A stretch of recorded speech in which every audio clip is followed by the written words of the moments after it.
Reply नहीं कर रहा है। ब्रेक नहीं हो रहा है ना? नहीं नहीं।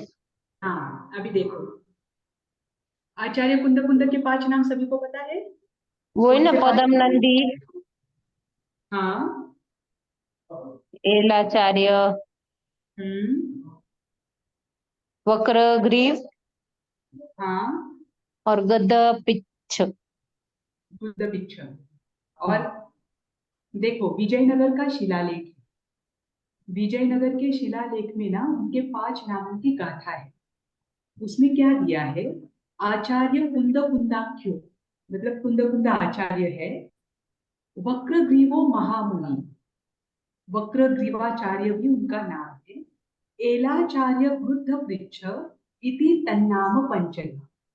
देखो, एक तो उनका नाम पद्मनंदी, जो दीक्षा के बाद उनके आचार्य जो थे, दीक्षा गुरु जो कि आचार्य जीवनचंद्र थे, उन्होंने रखा था। ठीक, क्योंकि वो नंदी संघ के थे, इसीलिए पद्मनंदी नाम रखा था। फिर निरंतर ज्ञान अध्ययन करने की वजह से, शास्त्राध्ययन को और ध्यान करने की वजह से उनकी जो ग्रीवा है वह वक्र हुई थी। इसके कारण उन्हें वक्र ग्रीवाचार्य भी कहा जाता है। ठीक, बाद में उनके बहुत सारे ग्रंथों में ऐसे आया है कि बाद में उनके रिद्धि के कारण वो सीधी हो गई है। ठीक, तीसरा जो नाम है उनको लेकर वह है कुंद कुंदाचार्य, जो प्रसिद्ध है क्योंकि वो कौंड कुंदपुर में उनका जन्म हुआ था। और पहले ये परंपरा होती थी कि किसी भी बड़े जो आचार्य हो, बड़े साधु संत हो, उनको डायरेक्टली नाम से नहीं बुलाया जाता। तो उनको कैसे बुलाते थे? एक तो उनके विशेषण, अगर कोई पदवी उनको मिली है उनके वजह से, जैसे कि हम कहते हैं आचार्य श्री जी, उपाध्याय जी, या फिर जिस ग्राम से वो आए हैं, जिस एरिया से वो आए हैं, उसके नाम से भी उनको जाना जाता है। जैसे कि ये कौंड कुंदपुर से आए थे, तो इनको आचार्य कुंद कुंद के नाम से ये प्रसिद्ध हुए। पहले कौंड कुंद हुआ, फिर वो चलते चलते चलते कुंद कुंद हुआ। ठीक, और यही नाम इनका आज भी चलता है। फिर चौथा जो उनको लेकर नाम आता है वह वृद्ध पिच्छाचार्य आता है, क्योंकि जब सिमिंदर स्वामी ने समोशरण में बैठकर उनको बैठे बैठे आशीर्वाद दिया था कि सद्धर्म विजय अस्तु, या फिर सद्धर्म की तुम क्या करो, वृद्धि करो, इसीलिए सद्धर्म वृद्धि अस्तु, ऐसा जब उन्हें आशीर्वाद दिया था, तो समूह शरण में बैठे हुए लोग आश्चर्यचकित हो गए कि अचानक से तीर्थंकर भगवान ने किसको आशीर्वाद दिया। जब उसके बारे में पूछा गया तब उन्होंने कहा कि जो भरत क्षेत्र में आचार्य कुंद कुंद है, उन्होंने वहां से क्या किया था, सिमिंदर स्वामी को नमस्कार किया था, तो उनके मुख से सहज निकला। तो उस समूह शरण में कुंद कुंद आचार्य के जो दो पूर्व भक्त, दो मित्र थे, जो चारण ऋद्धिधारी मुनिराज थे, तो उन्होंने क्या किया, वहां से आकर आचार्य कुंद कुंद को वो लेकर गए। जब वो लेकर जा रहे थे तब उनकी मयूर पिछी जो थी वो रास्ते में गिर गई। तो वहां पर 7 दिन जब वो रहे, तब जो थोड़ा समय है उस समय को निकालने की अपेक्षा उनको गृद्ध पिच्छी के क्या मिले थे, गृद्ध के पंख मिले थे, और उसकी उन्होंने पिच्छी बनाई और 7 दिवस तक उन्होंने वह पिच्छी यूज की थी, उपयोग में ली थी, जिस कारण से उनको वृद्ध पिच्छाचार्य भी कहा जाता है। और 5वां नाम उनको लेकर आगमों में आता है, जिसे कि एलाचार्य कहा जाता है। एलाचार्य, एल का अर्थ है इलायची। जब वे महाविदेह क्षेत्र में श्रीविंदर स्वामी के समूह शरण में गए, तो वहां पर कैसा था, चौथे आरे के समान स्थिति होती है, तो सबकी जो हाइट थी वो 500 धनुष के आसपास थी, है ना। तो इतनी हाइट, क्योंकि चौथे के शुरुआत के समान वहां पर स्थिति होती है, तो इतनी हाइट थी, और इसमें ये एकमात्र ऐसे मुनिराज थे जो बहुत छोटे उनके सामने नजर आ रहे थे। तो वहां के जो चक्रवर्ती राजा है, उन्होंने क्या किया था, इनको कुंद कुंदाचार्य को अपने हाथ में उठाया था। तो हाथ में उठाने के बाद वो एक एलम के समान, इलायची के समान नजर आ रहे थे, इसीलिए उनको एलाचार्य के नाम से उन्होंने ही संबोधित किया। इसने वहां के रहे हुए चक्रवर्ती के बहुत छोटे होने के कारण उन्होंने उनको एलाचार्य कहा था, इसीलिए ये नाम भी शिलालेख में मिलता है।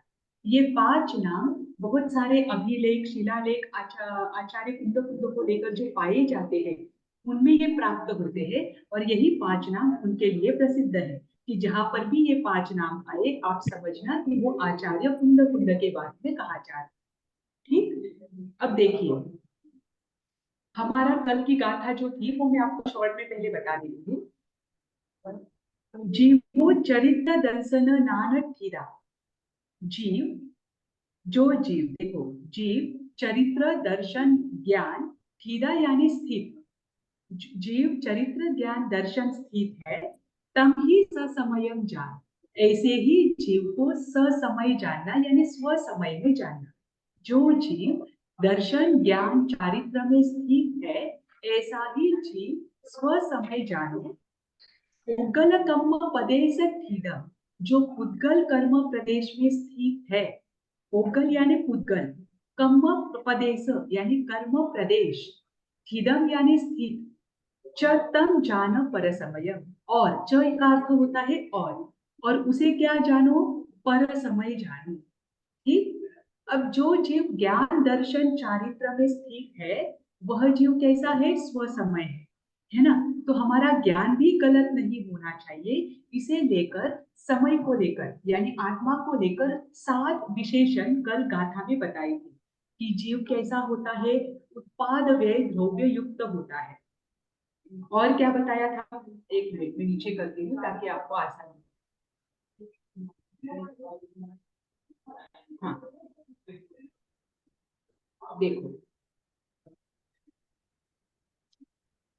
और क्या बताया था, जीव उत्पाद में द्रव्य युक्त होकर रहता है। दूसरी भी बात बताई थी, जीव चेतना स्वरूप होता है ना। समय, ये विशेषताएं किसकी बताई है, समय की। देखो, समय और समय सार में अंतर है। समय दूसरी गाथा में किसे कहा गया है, यहाँ पर समय का अर्थ क्या है, बताओ, कौन बता सकता है। आत्मा। हाँ, अब दूसरी गाथा का ध्यान रखना, क्योंकि तीसरी गाथा में मैं आपको बताऊंगी वहां पर समय का अर्थ क्या होता है।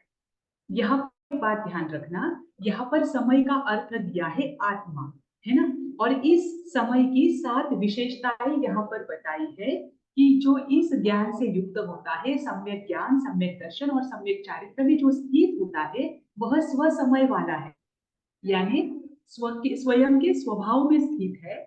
और जो कर्म पुद्गल है, उनके प्रदेशों में जो आत्मा स्थित है, अर्थात रागादि भावों में जो आत्मा स्थित है, उनको पर समय जानना। तो स्व समय को लेकर कल 7 बातें बताई थी। 7 बातें कौन सी बताई थी, कि जो उत्पाद व्यय द्रव्य युक्त होकर रहता है, वह जीव है, वह समय है। ठीक। दूसरी बात बताई थी कि वह चैतन्य स्वरूपी है, पर चैतन्य स्वरूपी कैसा है, ज्ञान दर्शन स्वरूप है ना। क्योंकि चैतन्य उपयोग किसका होता है, ज्ञान और दर्शन का ही होता है। ज्ञान और दर्शन को साथ में उपयोग कहा जाता है। तो ज्ञान दर्शन स्वरूपी जो चैतन्य स्वभाव है, वह समय है। ठीक। तीसरी बात बताई थी, जो अनंत धर्मात्मक द्रव्य है, इसके अनंत धर्म है, फिर भी ये अखंड द्रव्य है, इसमें कहीं भी खंड नहीं होता, इसमें अनंत द्रव्य पाए जाते हैं। ये तीसरी बात होगी।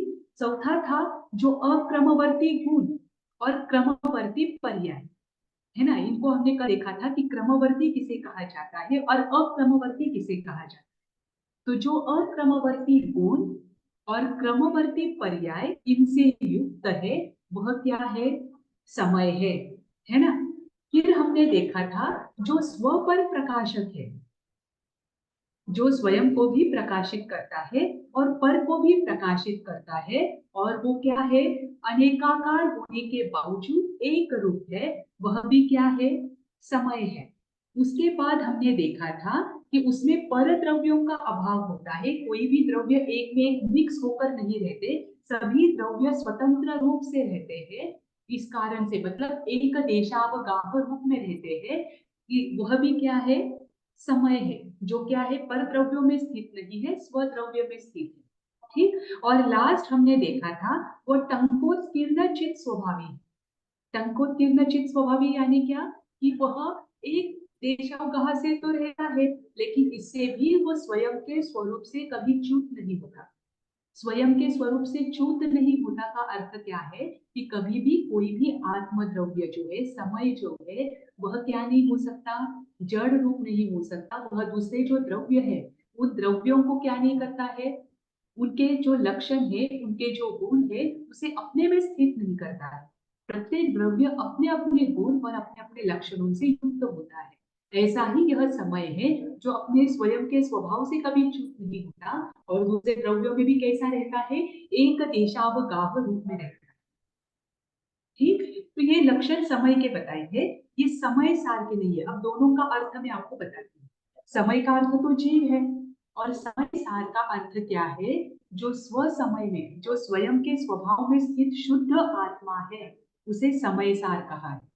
उसका ही हमने कल किए थे कि बहुत सारे अपर नाम समय सार को दिए थे। उसमें क्या कहा था, जो अक्षय है, सिद्ध है, बुद्ध है, मुक्त है, जो परमात्मा जिसे हम कहते हैं, वही समय सार है। तो समय सार और समय, इन दोनों का अर्थ यहाँ पर ध्यान रखें। समय सार का अर्थ होता है शुद्ध आत्मा, है ना, और समय का अर्थ होता है आत्मा।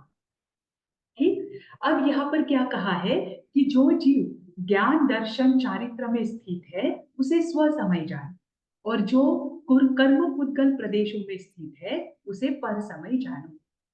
ठीक, अब जो, अब यहाँ की जो चीज है, ज्ञान दर्शन चारित्र में स्थित कौन सी आत्माएं हो सकती है, उसे लेकर आगे आचार्य बताते हैं। आप बस मेरे पास ध्यान देना। देखो आचार्य ने क्या कहा है कि तीन निश्चय से, अगर आप रत्नत्रय में स्थित कौन कौन सी आत्माएं हैं, इसे अगर आप निश्चय से देखना चाहते हो, तो उसके मैं तीन विभाग करता हूं, ध्यान देना। पहला जो है, चौथे गुणस्थान वर्ती जीव। चौथे गुणस्थान में कौन से जीव होते हैं? सम्यक दृष्टि होते हैं या मिथ्या दृष्टि होते हैं? सम्यक दृष्टि। हाँ, चौथे गुणस्थान में जब जीव आता है, तब उसे सम्यक दर्शन की प्राप्ति होती है। ठीक, अब उन्होंने क्या कहा है, एक चौथा गुणस्थान वर्ती जीव है, उसे सम्यक दर्शन हुआ है। ठीक, और जो 13वें गुणस्थान वर्ती जीव है या 12वां गुणस्थान वर्ती जीव है,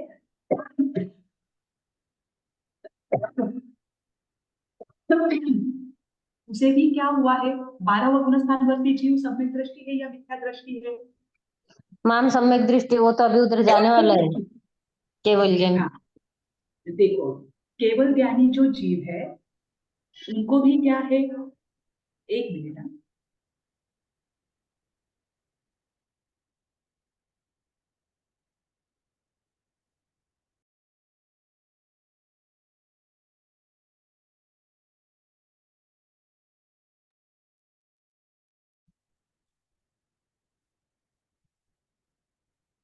देखिए, केवल ज्ञानी जो जीव है, उन्हें भी क्या है, सम्यक दर्शन की प्राप्ति हुई है, और चौथे गुणस्थान वर्ती जीव को भी सम्यक दृष्टि प्राप्त हुई है। ठीक, सम्यक दर्शन में कोई भेद नहीं होता। चौथे गुणस्थान वर्ती जो जीव है, उसका भी सम्यक दर्शन ही है। ठीक, बस उसका भले ही, अगर किसी को शायद औपशमिक संकेत की प्राप्ति हुई हो, किसी को क्षयिक संकेत की प्राप्ति हुई हो, लेकिन क्षयिक संकेत वाला, प्राप्ति वाला जीव भी चौथे गुणस्थान में रह सकता है। जैसे कि श्री कृष्ण का जीव, श्रीलिंग का जीव, इनको क्षयिक संकेत की प्राप्ति हुई है ना, परंतु हेतु ये चौथे गुणस्थान में ही। और 12वें गुणस्थान वर्ती जीव जो है या केवली जो है, उनका भी क्षयिक संकेत है, तो इनके संदर्भ में कोई अंतर नहीं। बस फर्क इतना है कि ये क्या है, इन्होंने अपने लक्ष्य को प्राप्त किया है और इनको अभी अपना लक्ष्य प्राप्त करना है, लेकिन ये निश्चित करेंगे। ठीक, तो आचार्य ने क्या कहा कि ज्ञान दर्शन चारित्र में जो स्थित आत्मा है, उसे तो आपने स्व समय कहा, पर ज्ञान दर्शन चारित्र में स्थित आत्मा कौन कौन से जानना? तो चौथे गुणस्थान वर्ती जो जीव है, चौथे गुणस्थान से लेकर 12वें गुणस्थान के जो जीव है, अगर आप सम्यक दर्शन के अनुसार जानेंगे, तो ये सारी आत्माएं स्व समय में है। ये एक भाग, किसके अनुसार? सम्यक दर्शन के अनुसार। क्योंकि जैसे ही हमारा दर्शन सम्यक बनता है, उसी के साथ हमारा जो भी ज्ञान है, वह अपने आप सम्यक हो जाता है। ठीक, तो पहले उन्होंने कैटेगरी की है कि चौथे गुणस्थान वर्ती क्षयिक संकेती जीव से लेकर 12वें गुणस्थान वर्ती जीव जो है, वह आप स्व समय में जानो। अब दूसरी जो कैटेगरी उन्होंने की है, वो आत्म ध्यान की अपेक्षा से। देखिए, आत्म ध्यान की अपेक्षा से अगर निरंतर आत्मा में स्थित है, उनमें कोई प्रमाद नहीं है, तो ऐसा जीव कौन से गुण स्थान में होता है? अप्रमादी। हाँ, अप्रमत्त गुण स्थान कौन सा है? सातवां। सातवां। तो उन्होंने क्या कहा कि अब वास्तव में चारित्र को लेकर अगर उसमें आप चारित्र को भी इंक्लूड करते हो और आत्म ध्यान में स्थित आत्मा को अगर आप स्व समय जानते हो, तो उनकी दूसरी कैटेगरी बनती है जो कि शुरू होती है 7वें गुण स्थान से लेकर 12वें गुण स्थान तक। ठीक, 13वां 14वां तो ऑलरेडी शुद्ध आत्मा है ना? तो हम स्व समय की बातें चल रही है, वो तो समय सार में आएगा, इसलिए 13वां 14वां गुण स्थान नहीं लिया। तो 7वें आत्म ध्यान की अपेक्षा अगर आप चाहो तो 7वें गुण स्थान से लेकर 12वें गुण स्थान तक के जो जीव है वो स्व समय जाने, उन्हें आप स्व समय जान सकते हो। और तीसरी कैटेगरी बताई है, अगर आप वितरागता को लेते हैं, अगर आप स्व समय यानी स्वयं में स्वभाव में स्थित आत्मा को देखते हो और उसमें आप वितरागपने को लेते हो, तो इसमें कौन सी आत्माएं आएंगी? वितरागता किसे प्राप्त है? 12वें गुण स्थान वर्ती जीव को, कि इनका निश्चित है कि इनका जैसे ही 12वें गुण स्थान का अंतिम समय आएगा, इनको केवल ज्ञान प्राप्त होना ही है। अब ये पीछे नहीं आएंगे, इन्होंने क्या कर ली है? वितरागता प्राप्त कर ली है। तो ऐसे जो जीव है उन्हें आप स्व समय जाने, मतलब स्व समय में कौन से जीव आएंगे? तो चौथे गुण स्थान से लेकर, मतलब जिनको सम्यक दृष्टि प्राप्त हुई है, सम्यक दर्शन की प्राप्ति हुई है, उन सबकी जैसे आत्मा है वो स्वभाव में स्थित होना शुरू होता है। ये सारी आत्माएं क्या है? स्व समय है। अब पर समय में कौन है? जो कर्म प्रदेश पुद्गल में स्थित है, वह पर समय है। ठीक, मतलब जो रागादि भावों में निरंतर क्या करती है? शुभ से अशुभ, अशुभ से शुभ, उसमें जाती आती रहती है, वह क्या है? अभी तक उन्होंने शुद्ध स्वरूप को प्राप्त नहीं किया है।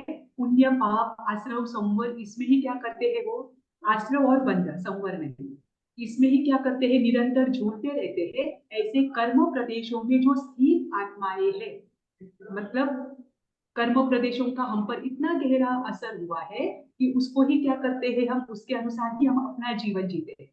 देखो, जब तक आत्मा को स्वयं की अनुभूति नहीं होती तब तक कर्म बलवान होते हैं, बराबर? जब आत्मा को स्वयं की शक्ति का अनुभव होता है, उस दिन समझ में आता है कि कर्म बलवान नहीं है, आत्मा बलवान है।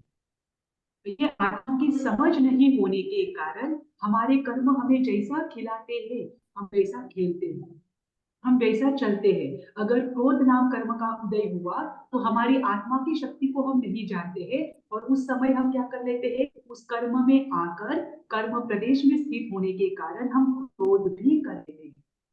तो हम इसमें से कर्म प्रदेशों में स्थित है, और ऐसी जो आत्माएं हैं उन पर समय जानो। ठीक, ये समझ में आया? कोई है या नहीं? Yes ma'am. हाँ, Yes, अभी इसमें ma'am. देखिए है उपादेय मैम। क्या है जी। अब देखिए, उपादेय क्या है, हेय क्या है, ज्ञेय क्या है और ध्येय क्या है। देखो, आपके सामने चार बातें हैं। स्व समय है, पर समय है, समय है और समय सार है। ठीक, स्व समय यानी अपने स्वभाव में, वास्तविक स्वभाव में स्थित जो आत्मा है वह स्व समय है। पर समय का अर्थ क्या होता है? जो पर भावों में स्थित है, जो कर्म प्रदेशों में स्थित है, वह पर समय है। समय यानी क्या है? आत्मा, सबकी आत्मा क्या है? समय है। और समय सार का अर्थ होता है जो शुद्ध आत्मा है, क्योंकि हमने समय सार का अर्थ क्या देखा था? समय का अर्थ आत्मा, और सार का अर्थ देखा था जो द्रव्य कर्म, भाव कर्म और नो कर्म से रहित है। वैसे शुद्ध आत्मा, इसे समय सार कहा गया है। ठीक, अब इसमें हेय क्या है, उपादेय क्या है, ज्ञेय क्या है और ध्येय क्या है। अब इन चार शब्दों के पहले अर्थ समझ लो ताकि आपको वो कैटेगराइज करना आसान हो जाए। हेय का अर्थ होता है त्यागने योग्य। ठीक, उपादेय का अर्थ क्या होता है? ग्रहण करने योग्य। ठीक, ज्ञेय का अर्थ होता है जानने योग्य, और ध्येय का अर्थ होता है जिसे हमें प्राप्त करना है, यानी धारण करने योग्य, उसे ध्येय कहा जाता है। अब मुझे बताओ, जो स्व समय है वह क्या है? ध्येय है, उपादेय है, ज्ञेय है या ध्येय है? कौन बताएगा? स्व समय, पर समय, समय और सार, इन चारों को अपने चारों को डिवाइड करना है। समय सार तो आपको ध्यान में आएगा। समय सार क्या है?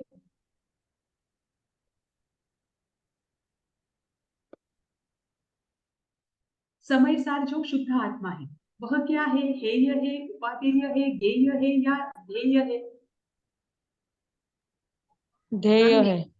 ध्येय है, बराबर। ध्येय जिसे ध्येय। हमें प्राप्त करना, हाँ ध्येय है जिसे हमें प्राप्त करना है। अब ज्ञेय यानी जानने योग्य क्या है? आत्मा है, स्व समय है या पर समय है? स्व समय।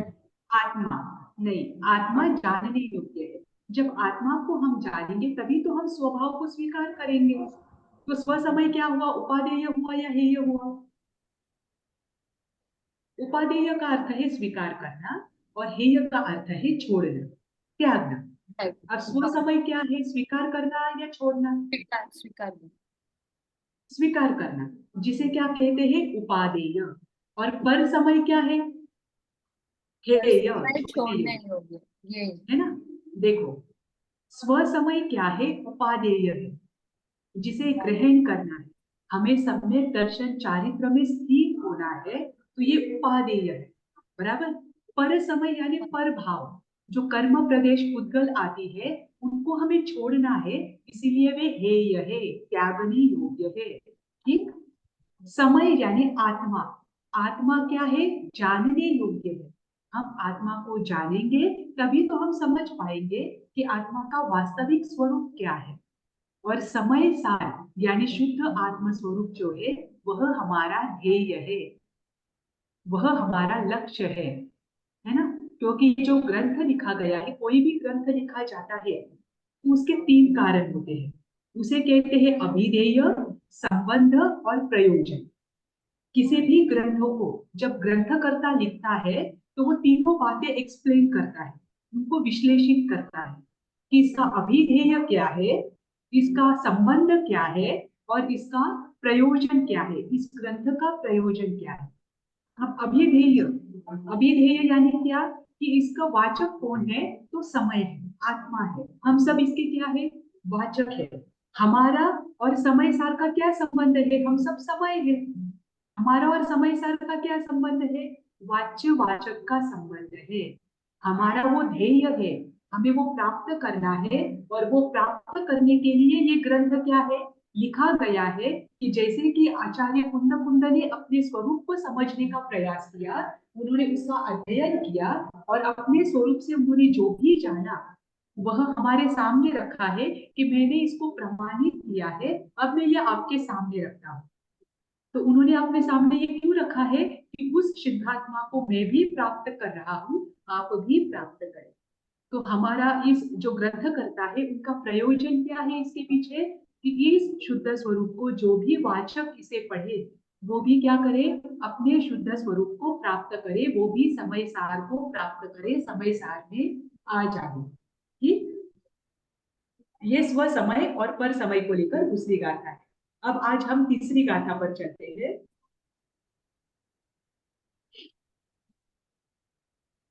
देखो, तीसरी गाथा देखो। एयत्त निश्चय गदो। एयत्त का अर्थ होता है एकत्व, निश्चय, और गदो यानी गतः। ठीक। समओ समय, संवत्थ यानी सर्वत्र, सुंदरो लोए सुंदर लोक में। लोए सप्तमी है, सप्तमी जहां भी आती है वहां पर में शब्द लगाना। जैसे कि घर में रू है, लोए लोक में। तो संपूर्ण लोक में एकत्व निश्चयगत जो आत्मा है वह कैसी है? शुद्ध स्वरूपी है। तो फिर अब दूसरी जो बताई है जो कि संसार में है, उनको लेकर नीचे की वाक्य बताया है। देखो, मैं पूरा अर्थ आपको बताती हूँ, पहले शब्दों का अर्थ देखिए। बंध कहा यानी बंध कथा, एयते यानी एकत्वे तेन विसंवादिनी होती। विसंवादिनी यानी विरोधी और होती यानी भवती यानी होते है, होना। अभी देखो, ऐसे तो वास्तव में जो आत्मा है, जो समय सार शुद्ध आत्मा है, वह कैसी होती है? एकत्व निश्चय से युक्त होती है। और जो एकत्व निश्चय में रहे हुए समय है, वो कैसे है? संपूर्ण लोक में सुंदर है, अनुपम है। अब यहाँ पर समय का अर्थ मैं वापस बताती हूँ। देखना, दूसरी गाथा में समय का अर्थ बताया था, जो ज्ञान और परिणमन इन दोनों में रत रहता है, वह समय है। अब यहाँ पर समय का अर्थ अलग करते हैं। देखो, उनका क्या कहना है?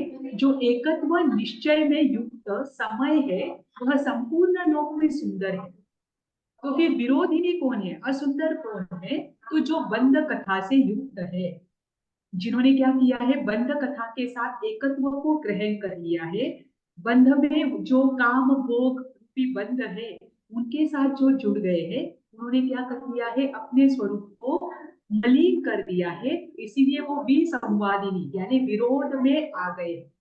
अब इसका अर्थ देखिए, देखो, एकत्व निश्चय को प्राप्त जो समय है, वह लोक में सब जगह सुंदर है। एकत्व निश्चय का अर्थ मैं आपको बताती हूँ। एकत्व निश्चय को प्राप्त जो समय है, वह संपूर्ण लोक में हर जगह सुंदर है, क्योंकि वह अपने स्वरूप में है। इसलिए एकत्व में बंध कथा यानी दूसरों के साथ अगर कोई समय जो है अगर बंध जाता है, तो वह क्या होता है? विरोधी बन जाता है, विरोध करने वाला बन जाता है, यानी मलिन हो जाता है। अब देखिए, अब यहाँ पर समय का अर्थ देखिए। यहाँ पर आचार्य श्री जी समय का अर्थ बताते हैं, जो पदार्थ अपने गुण और पर्याय में स्थित है। जो भी पदार्थ है इस संपूर्ण लोक में, वह अपने गुण और पर्याय से युक्त होकर रहता है, वह यहाँ पर समय है। अब मुझे बताओ, संपूर्ण लोक में ऐसे कौन से पदार्थ है जो गुण और पर्याय से युक्त होकर रहते हैं, जिनके गुण और पर्याय है? कोई बता सकता है? Yes ma'am. संपूर्ण लोक में ऐसे कौन से पदार्थ है जिनके गुण और पर्याय है, जिनमें अनंत गुण और अनंत पर्याय है? क्षेत्र, क्या? धर्मास्तिकाय अधर्मास्तिकाय। हाँ, बराबर है ना? छह सारे द्रव्य, क्षेत्र। बराबर। हाँ, छह द्रव्य क्या है? जो गुण और पर्याय से युक्त है। तो यहाँ पर आचार्य श्री जी अब समय का अर्थ बस आत्मा नहीं करते, इस गाथा में उन्होंने समय का अर्थ किया है ऐसे पदार्थ जो गुण और पर्याय से युक्त है। अब गुण और पर्याय से युक्त मात्र आत्मा नहीं है, गुण और पर्याय से युक्त तो संपूर्ण छह द्रव्य है। ठीक, तो यहाँ पर छह की छह द्रव्य समय का अर्थ जानना। ठीक, इस गाथा में समय का अर्थ क्या है? छह ही द्रव्य है। धर्मास्तिकाय, अधर्मास्तिकाय, आकाशास्तिकाय, काल, उद्गलास्तिकाय और जीवास्तिकाय। तो इस गाथा में उन सबको समय कहा है, क्योंकि गुण और पर्याय से युक्त ये सारे जीव, सारे पदार्थ है। सॉरी, तो अब यहाँ पर क्या कहते हैं कि जो भी समय है यानी जो भी द्रव्य है, वे द्रव्य कैसे होते हैं? एकत्व निश्चयगत होते हैं।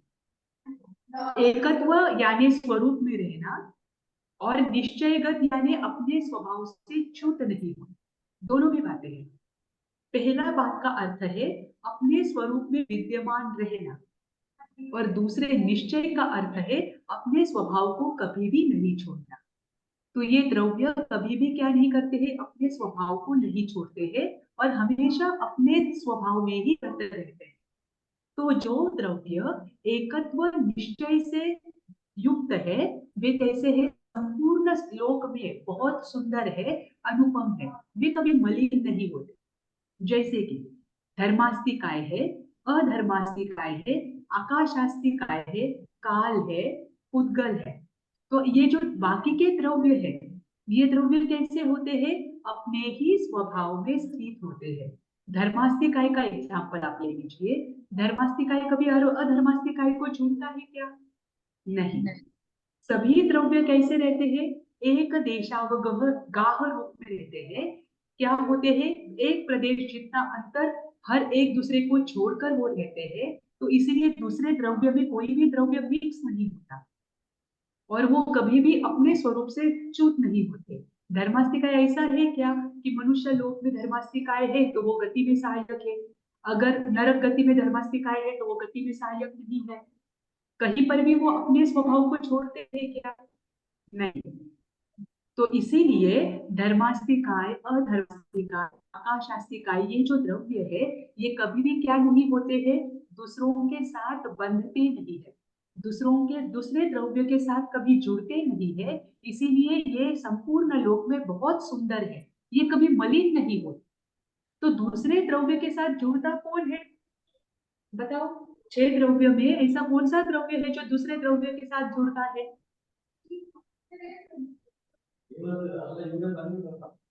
बहुत आसान है, कोई बता सकता है कि 6 द्रव्यों में ऐसा कौन सा द्रव्य है जो दूसरे के साथ जुड़ता है, दूसरे द्रव्य के साथ जुड़ता है? जुड़ता है एक क्षेत्र अवधा से जीव के साथ। जीव, क्योंकि जीव द्रव्य कर्म के साथ जुड़ा हुआ रहने के कारण तो संसार में रहता है, इस कारण से तो मलिन है। और कर्म क्या है, दूसरा द्रव्य है। कर्म कौन सा द्रव्य है? उद्गल उद्गलास्तिकाय, है ना? तो उन्होंने क्या कहा, जब कोई द्रव्य समय, यहाँ पर समय का अर्थ क्या है, 6 द्रव्य, जब कोई समय स्वयं के एकत्व निश्चय स्वभाव में रहता है या एकत्व निश्चय युक्त बनकर रहता है, तब वह बहुत सुंदर होता है, शुद्ध होता है, वह कभी मलिन नहीं होता। परंतु जो द्रव्य, जो समय दूसरे द्रव्य के साथ जुड़कर बंध कथा में अटकता है, तो वो विरोधाभास को प्राप्त होता है, वह विरोधी स्वभाव में जाता है, पर भाव को स्वीकार करने के कारण वह मलिन हो जाता है। जैसे कि जीव आत्मा, जीव आत्मा कब तक मलिन है, जब तक वह पर द्रव्य से जुड़ी हुई है। पर द्रव्य यानी कौन सा? उद्गलास्तिकाय। इस कारण से कर्म। इनके, हाँ, इनके साथ जब तक वह बंधन में है तब तक वह मलिन है, तब तक वह सुंदर नहीं हो सकती। जिस दिन इस बंधन से वो छूट जाएगी, दूसरे द्रव्यों से छूटकर स्वयं के एकत्व निश्चय युक्त स्वभाव में वह रहेगी, यानी स्वयं के स्वरूप में वह आ जाएगी, उस दिन वह बहुत सुंदर होगी, क्योंकि वह दूसरे द्रव्य से जुड़ी हुई नहीं है ना? देखो यहाँ पर क्या कहा है टीका में, यह समय शब्द से क्या अर्थ लिया है, सभी प्रकार के पदार्थ, क्योंकि यहाँ पर समय का अर्थ उन्होंने क्या दिया है, जो गुण पर्यायों को प्राप्त होकर परिणमन करता है वह समय है।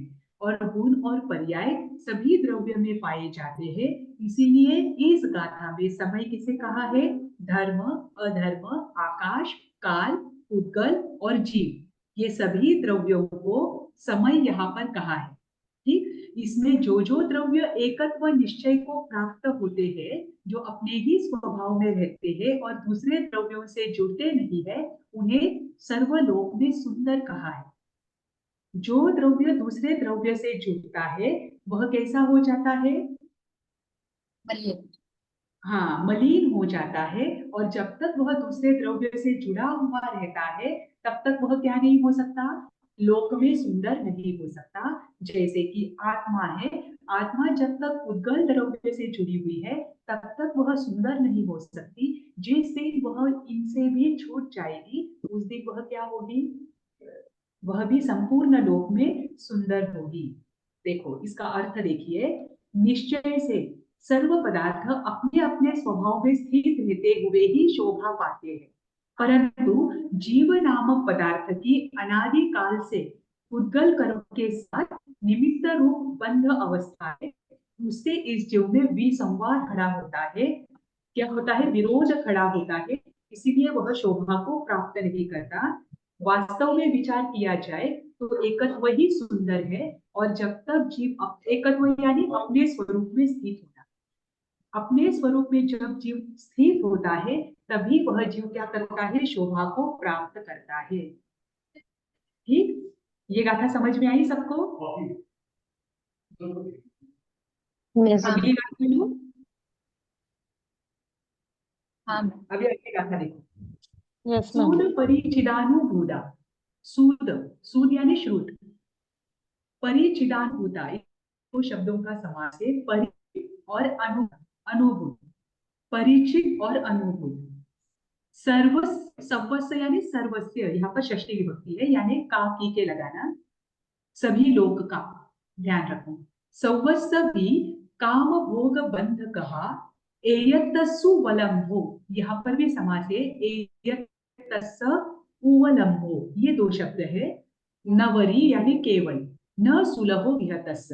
अब देखो, सूद परिचिदानुभूता, जी मैम एक डाउट हाँ है, वो गाथा हाँ नंबर 2 में सॉरी बीच में इंटरप्ट कर रही हूँ। हाँ हाँ, बोलिए ना। उपाध्याय ये और है, और एक क्या बोला था आपने?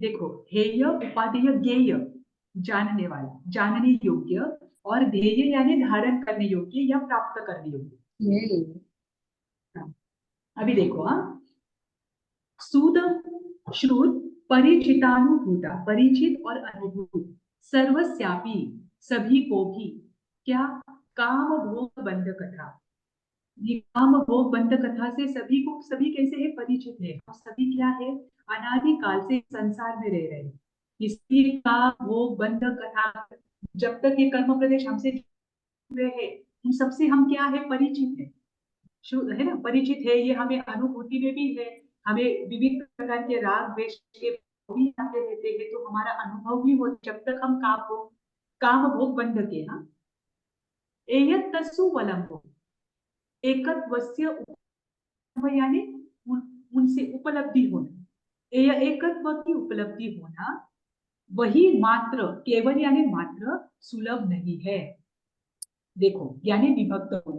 देखो, सुलभ क्या है और दुर्लभ क्या है, इसके बारे में हम सबके लिए सुलभ क्या है, तो काम भोग बंध कथा है, वह हमारे लिए सुलभ है, क्योंकि अनादि काल से हम इस संसार में रहते हुए आए हैं। तो राग द्वेष, इससे भी संबंधित कोई भी हो, प्रेम हो, रति हो, अरति हो, कोई भी भाव हो, काम हो, भोग हो, ये हमें अच्छे लगते हैं, ये हमें सुलभ लगते हैं, इसे हम आसानी से प्राप्त कर सकते हैं, क्योंकि इसमें ही हमारा मन अनादि काल से रमा हुआ। तो हमारे लिए सुलभ क्या नहीं है, एकत्व को प्राप्त होना, यानी अपने स्वरूप को प्राप्त होना, या फिर विभक्त होना। किससे विभक्त होना, काम भोग से विभक्त होना, कि ये बताने वाले, उपलब्ध यानी उपलब्धि, ये उपलब्ध कराने वाले, या इसका अनुभव हमने कभी स्वयं में भी नहीं किया है, और ऐसे जीवों के साथ भी हमारा संपर्क नहीं रहा है कि जिन्होंने इसको प्राप्त किया है, एकत्व। अब इसका अर्थ पहले देखो, फिर मैं आपको एक्सप्लेन करती हूँ।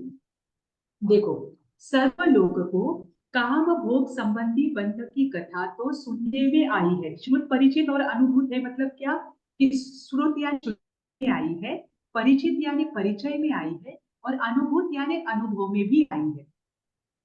सभी लोगों को काम भोग संबंधी जो बंध की कथा है, ये उन्होंने सुनी भी है, उन्होंने स्वयं ये देखी भी है, परिचय भी उसका हुआ है, और उसको हमने अनुभव भी बहुत बार किया है।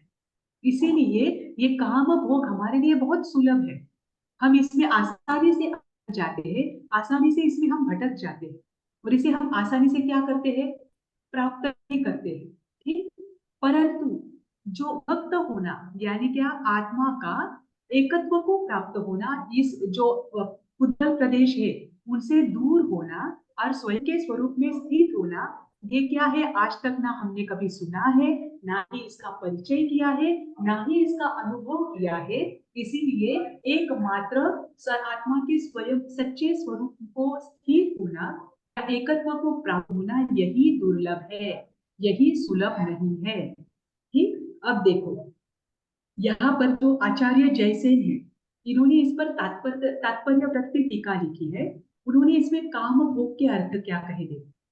इन्होंने काम का अर्थ कहा है कि जो भी जीव रसनेन्द्रिय और स्पर्शनेन्द्रिय, इनके विषयों में रत रहता है, उनके विषयों को काम कहा जाता है। देखो, रसनेन्द्रिय और स्पर्शनेन्द्रिय, इनके जो विषय है, इनके विषयों को काम कहा जाता है, और श्रोतेन्द्रिय, चक्षुन्द्रिय और घ्राणेन्द्रिय, इनके विषयों को भोग कहा जाता है।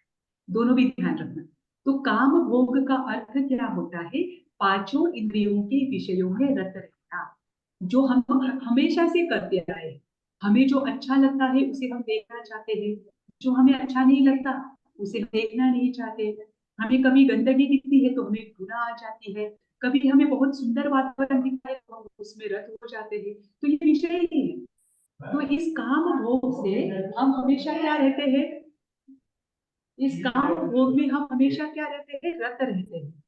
ये इसीलिए इसको प्राप्त करना हमारे लिए बहुत सुलभ है, क्योंकि हम दूसरे जीवों को भी उसमें ही रत देखते हैं, हम स्वयं का अनुभव भी उसमें ही करते हैं। हम आज तक भी जो भी कहानियां सुनते आए हैं, संसार में जितने भी आप बातें सुनते हो, ये विषय से संबंधित ही होती है। तो इसीलिए ये हमारे लिए काम भोग बंध की जो कथा है, ये हमारे लिए श्रुत परिचित है, श्रुत भी है, परिचित भी है और अनुभूत भी है। परंतु जो वास्तविक स्वरूप है आत्मा का वास्तविक स्वरूप जीव क्या करता है? पहले अनुभव में लाता है।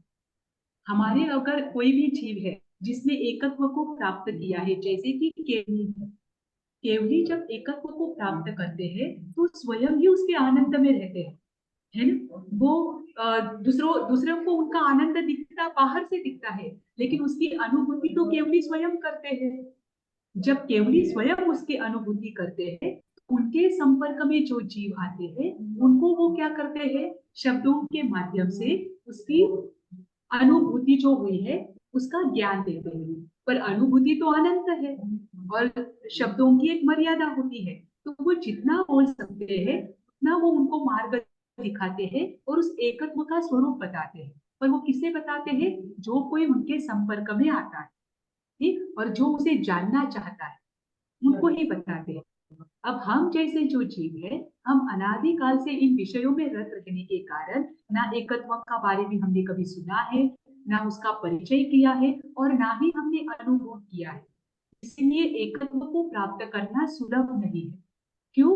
क्योंकि अभी तक हम पर द्रव्यों से विभक्त नहीं हुए, तो उनसे जो विभक्त होना भी है और स्वयं के स्वरूप में रत रहना भी है, ये दोनों भी सुलभ नहीं है। ये दोनों भी कैसे है? दुर्लभ है। ठीक, अब देखो, इस समस्त जीव लोग को, समस्त जीव लोग इसमें यानी संसार के सभी जीव आएंगे, काम भोग संबंधी कथा एकत्व से विरुद्ध होने से विसंवाद कराने वाली है। यानी काम भोग संबंधी जिसमें हम आज फंसे हुए हैं, ये हमारे आत्मा का क्या करते हैं? घात, मतलब घात तो नहीं करते, आत्मा का अनिष्ट करते हैं। ठीक, तथापि हमने पहले से ही न जाने कितने अनंत जन्म हमारे हुए हैं। इन अनंत जन्मों में अनंत बार हमने मात्र इन काम भोग विषयों को ही सुना है, इसको लेकर ही प्रपंच रचा है, इसको लेकर ही हमने परिचय प्राप्त किया है। अगर पहले की किसी जन्म में हमने एकत्व का अनुभव किया होता या उसका परिचय किया होता, तो आज हमारा संसार कैसा होता? सीमित होता। आज भी हम संसार में हैं, क्या इसकी असली वजह क्या है? क्योंकि हमने निश्चय से अपने वास्तविक स्वरूप को जाना ही नहीं। हम एकत्व में कभी आए ही नहीं। हम हमेशा किसमें रत रहे हैं? काम भोग में ही रत रहे हैं। तो ये अनंत बार काम भोग संबंधी जो कथाएं हैं वो हमने सुनी भी है और उसका अनुभव भी किया है। इसीलिए इस संसार रूपी चक्र के मध्य में ये जीव स्थित है ना? और निरंतर हम क्या करते हैं? द्रव्य, क्षेत्र, काल, भाव और भव, इसमें परिभ्रमण करते रहते हैं। 5 बातें यहाँ पर बताई है कि इसमें ही हमारा परावर्तन होता रहता है। वो कौन सी 5 बातें हैं? द्रव्य, क्षेत्र, काल, भव और भाव। ये 4 बातें तो है, भाव उसके साथ भाव जोड़ दिया है कि हम बार बार इसमें ही क्या करते हैं? भ्रमण करते रहते हैं। इसकी वजह से क्या हुआ है? जो हम और कर्मों को बांधते आए हैं, और ये जो मेन कर्मों का राजा है मोहनीय कर्म, इस मोहनीय कर्म की वजह से इस संसार रूपी भव रूपी भार को हम हमेशा वहन करते हैं। और तृष्णा रूपी रोग निरंतर क्या करता है? हमें अंदर में दाह उत्पन्न कराता है।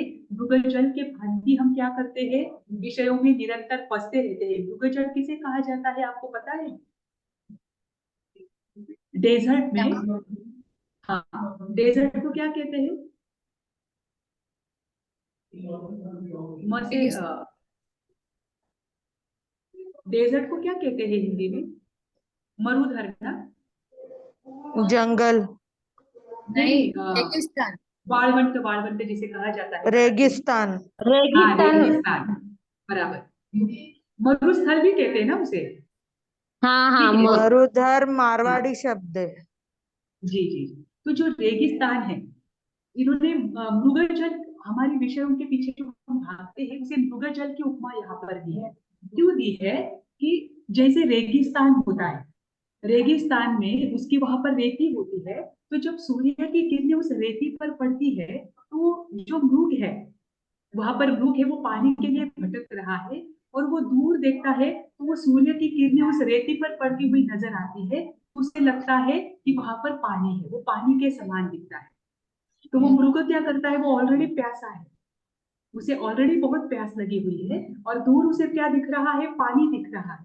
तो उस पानी की लालसा में वो भागता रहता है, लेकिन वहां पर तो क्या होती है, रेती ही होती है, क्योंकि सूर्य की किरणों की वजह से वो रेती पानी के समान दिखती है। ऐसे ही इस संसार में विषय है, इन विषयों के पीछे हम आज तक भागते आए हैं और अभी भी भाग रहे हैं। पर ये कैसा है, मरुजन के समान है, जैसे कि वह मृग है। उस मृग को जल की लालसा में घूमने के बाद भी पूरे रेगिस्तान में कभी पानी नहीं मिलता है, पानी की प्यास उसकी नहीं बुझती है।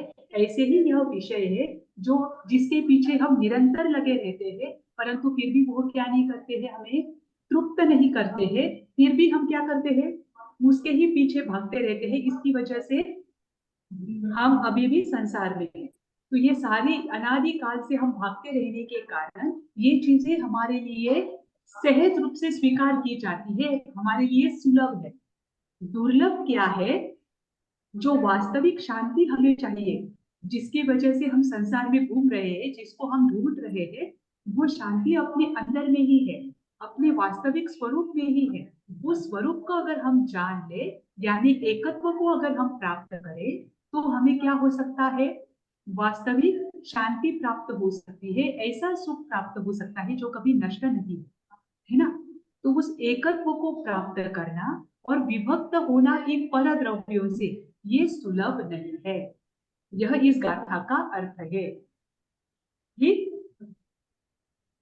सुलभ क्या है और सुलभ क्या नहीं है, इसको लेकर यहाँ पर बताया है कि जो काम भोग संबंधी विषय है, ये मनुष्य के लिए यानी जीव के लिए सुलभ है, क्योंकि अनादिकाल से वो उसमें ही रहा हुआ है।